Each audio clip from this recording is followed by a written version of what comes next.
"Sir, you might want to step back from the truck before you ask me that question again." Marisol Devereaux didn't look up from the transmission cradle when she said it. Her hands were buried to the wrist in grease and steel, and the man standing over her, soaked through, favoring his left leg, a logo stitched into his cut that most people in Caldwell Junction crossed the street to avoid, had just asked if she knew who he rode with. "I don't care who you ride with," she said. "I care that you've got maybe 40 minutes before that fuel line finishes rusting through, and I've got maybe 40 minutes before I need to close this bay and go check on my grandfather." So we're both on a clock. The man's name was Holt Garrity, and 3 nights later, 40 members of the Iron Vow Motorcycle Club would be parked outside her grandfather's garage. At 5 in the morning, engines off, helmets in their hands like men at a funeral, and not one person in that town would understand why until somebody finally told the whole story from the beginning. It started on a Tuesday, the kind of gray Georgia morning that didn't commit to rain or sun, just hung there. Marisol was 26 years old, and she'd been awake since 4:45 because her body still hadn't unlearned the schedule the Army gave her. 4 years in an ordnance maintenance unit, 2 deployments, and a discharge papers folder she kept in a shoebox under her bed and never opened. She didn't talk about the Army much. People in Caldwell Junction knew she'd served, knew she came back different in the careful, contained way some soldiers do, and knew better than to push. What they knew for certain was that Devereaux and granddaughter Otto, the shop her grandfather Otha had built with his own hands in 1979, had been losing money for almost 2 years, ever since his hands got too unsteady to hold a wrench for more than 20 minutes at a stretch. Marisol had come home from her last deployment, taken one look at the books, and quietly absorbed the entire operation onto her own back without ever once making her grandfather feel like a burden. She fixed transmissions. She fixed her grandfather's pride. She did both badly some days and well on others, and she never let either one show on her face when customers were in the bay. That Tuesday morning, the shop's bell rang at 6:50 before they technically opened, and Marisol walked out front already annoyed, a rag in her hand, ready to tell whoever it was to come back at 7. Instead, she found a man built like a doorway, gray beard soaked flat against his jaw, blood crusted along one eyebrow, standing next to a motorcycle that even she, without much patience for bikes, could tell was something rare. A Panhead, mid-50s, restored by someone who'd loved it the way you love something that costs you sleep. It had died on Route 9 in the dark, and he'd pushed it the last half mile by hand. "I need it running by tonight," he said. "I have somewhere I have to be by morning, and I am not exaggerating when I say it cannot wait." Marisol looked at the bike, looked at the man's eyes, which were doing something complicated, somewhere between exhaustion and a kind of grief that hadn't found its shape yet, and said the words that would end up changing both of their lives, though neither of them knew it yet. "Pull it into the second bay. I'll see what we're dealing with." What they were dealing with, it turned out, was bad. The fuel line had corroded somewhere outside Macon and finally split wide open just past the county line. The carburetor was flooded, and worse, when Marisol got the side panel off, she found the kind of jury-rigged wiring that told her this man had already been fixing this bike himself on the road, more than once, with parts that didn't belong together, and a stubbornness that belonged to a man who'd rather break something trying than admit he needed help. "Most of these parts I don't carry," she told him. "Specialty distributors 2 hours away, and they close at 5. He sat down on an overturned bucket without being asked and put his face in his hands for exactly 4 seconds before he straightened back up, like he'd allowed himself that much and no more. "Then I'll need you to be creative," he said. "I used to fix tanks in a war I'm not going to talk about, ma'am, with parts that weren't built for what we needed them to do. I trust people who can improvise more than I trust catalogs." That sentence did something to her. She didn't say why. She just nodded once, rolled her sleeves higher, and got to work. The hours that followed were the kind of hours that don't show up cleanly when you try to describe them later. They blur into motion, into the specific concentration of hands solving a problem the brain hasn't fully caught up to yet. Marisol cannibalized a fuel line from a junked Triumph that had been sitting behind the shop since before she was born.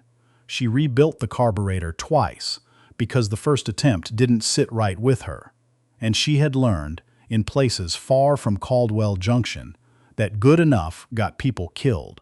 Somewhere around hour 3, her grandfather Otha shuffled out from the house behind the shop, took one look at the man on the bucket, and went very still. "You're wearing the iron valve patch," Otha said. It wasn't a question. Holt looked up surprised, the way a man looks up when he's been recognized somewhere he didn't expect to be known. "I am, sir." Otha didn't say anything else for a long moment. Then he turned around and walked back into the house, and Marisol watched her grandfather's shoulders carry something she hadn't seen on them in years. Not fear exactly, but the weight of an old memory deciding whether or not it wanted to be spoken. She didn't ask. She had 30 minutes of daylight left and a fuel line to seat. By 9:40 that night, the Panhead turned over on the second try, then the third, then caught and held, and the sound it made in that garage was something close to a held breath, finally let go. Holt sat on it for a full minute without putting it in gear, just listening, his hand flat against the tank like he was checking a pulse. Then he climbed off, and from inside his jacket he pulled out a roll of bills thick enough that Marisol's eyes went to it before she could stop them. $1,100. He held it out like it wasn't even a question. "I can't take that," she said. "Parts and labor's $240. That's what I'm charging you." He frowned at her the way men frown when a kindness doesn't fit the shape they expected it to take. "Ma'am, you don't understand what tonight cost me if I don't make it. I'd have paid $5,000. "I understand exactly what tonight cost you," she said, "because I've been the person standing in the rain needing somebody to just say yes without making me beg for it. $240. That's the price." He stared at her for a long time, and something in his face rearranged itself, the way a man's face does when he meets somebody who reminds him why he still believes in people. He left at 10 past 10 into a night that had finally decided to rain. Before the taillight disappeared around the bend by the old grain silo, he stopped, turned the bike around, and rode back. Marisol was still standing in the open bay door. "What's your name?" he asked. "Not your shop's name." "Hers Marisol Devereaux," she said. He nodded slowly, like he was filing it somewhere permanent. "I owe your family more than $240, Marisol Devereaux. I just don't think you know that yet." She did not sleep well that night. Not because of fear. Marisol Devereaux did not scare easily, not after what she'd seen overseas, but because something about her grandfather's silence sat wrong in her chest. The next morning she found him at the kitchen table before sunrise, a cup of coffee gone cold in front of him, staring at nothing. Grandpa Otha. He looked up at her like he was surfacing from somewhere deep. 22 years ago, he said, before you were born, before your mama left, this garage almost went under. Bank was 3 weeks from taking it. Your grandmother was sick. I didn't have anybody." He stopped, swallowed, kept going. "A man came through here on a bike, just like that one. Wouldn't tell me his name. Fixed nothing himself. Paid off the note in full, in cash, and told me a man doesn't let another man's family go under over a debt he could have covered with what was in his saddlebag. Then he left, and I never saw him again. I always wondered what club he rode with. I never thought I'd see that patch in my own garage again before I died." Marisol sat down slowly across from him. "You think that's the same club." "I think," Otha said, "that some debts don't disappear. They just go quiet for a while." She didn't know what to do with that information, so she did what she always did with things too big to hold. She went to work. The shop stayed busy the rest of that week, and she pushed the strange biker and his strange roll of cash and his stranger sentence to the back of her mind, where it sat like a low hum she couldn't quite shut off. On Friday, a different visitor showed up. Younger man, maybe 30, nervous in a way that didn't match his size, asking careful questions about a woman named Marisol Devereaux who fixed motorcycles. And was it true she'd helped a man named Holt Garrity 2 nights back? Marisol's instincts, the old army ones, the ones that never fully clocked out, came up fast. Who's asking? The man held up both hands, a gesture of surrender that told her he understood exactly how he looked walking in unannounced. My name's Desmond Tate.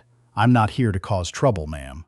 I'm here because Holt asked me to come confirm something for him before Saturday, and I didn't believe him until I saw your face just now, because you've got your mother's eyes. Whoever your mother is. Marisol went cold in a way that had nothing to do with the weather. My mother left when I was 4. Nobody around here remembers her face well enough to recognize it in mine. Desmond nodded slowly, like he'd expected that answer, and it confirmed something he'd been afraid of. Holt's not just some biker who broke down on your road, ma'am.